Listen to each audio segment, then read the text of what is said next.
Okay, thanks.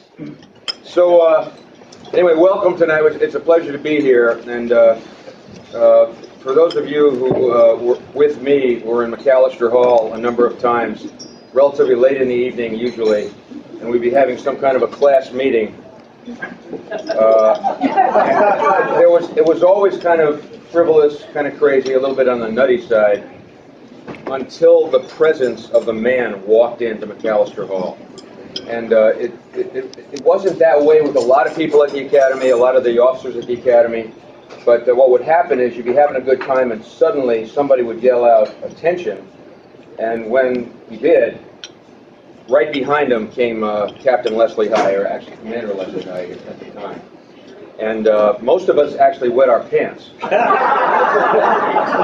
Virtually immediately.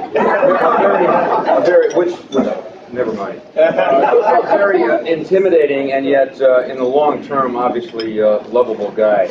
And I think, really poorly equipped to introduce this guy because we've all spent so much time with him, and he's perhaps done more for us since the Academy than he did during.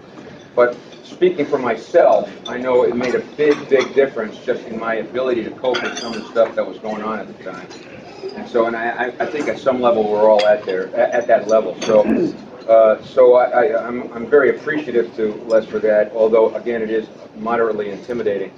And so, speaking of intimidation, just a comment, and that is, I don't know if you noticed it, but Mike O'Connor has brought his nephew, Wes Bachner. Just raise your hand, Wes, if you don't mind.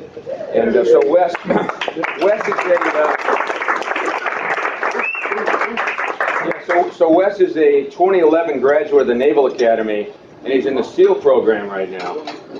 And Wes, next to this guy, you are a wimp. But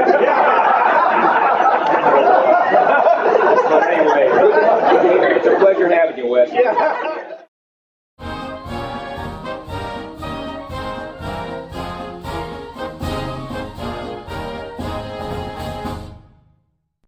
If I annoy you in any way, Wes, let me know I'm annoying you. All right, now back off, baby. Thank you, Francis. That was a good line.